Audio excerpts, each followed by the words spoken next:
In honor of the anniversary of my grandfather's last day with us, I'm reading an excerpt from my book, Prayers for My Grandfather. This is from chapter 22, August 27th. If Chick was around in physical form, he would have to tell us that August 27th was the best day ever. He got to spend time with his 2 daughters and all 4 of his grandkids. That is what Chick loved more than anything, spending time with the people he loved. The day started early and without much sleep.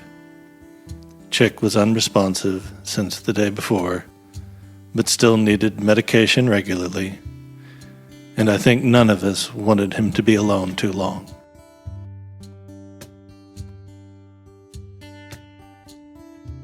My cousin, the nurse, was over early. Her mother and brother and their spouses arrived a little later in the day. It was good to have everyone around. It reminded me of when I was a child and we all spent more time together. As the hot day wore on, Chick's breathing was getting more and more shallow. Groups of us rotated in and out of his room. I remember keeping myself busy by cleaning or asking people if they needed a drink. As the late afternoon came around, my cousin, the nurse, started gently telling all of us that Chick was going to pass soon.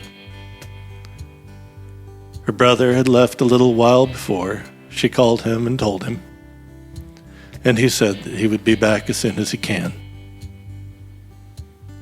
After a while of all of us gathered around Chick, my cousin said to me something to the effect of, "Having oxygen on sucks, and right now, what's the point?"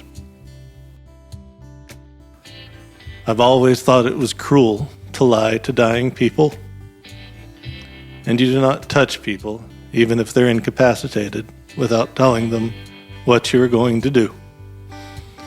So I told Chick I loved him, that I was going to take the oxygen tubes off his nose, that he was dying, and it was okay. I gently removed the tubes, and I turned off the oxygen machine. The room was strangely quiet once the oxygen machine was off. All I could hear were the shallow breaths of my grandfather. Not long after, there was a different feeling in the air. The wind shifted, and a cool front began to blow through. My cousin told us that it had happened. She went over to check Chick to confirm that our grandfather was gone. The poet in me would like to say, cool winds blew through and carried my grandfather's spirit onward. The skeptic in me does not know. The little boy in me just misses his grandfather and wishes for one more day.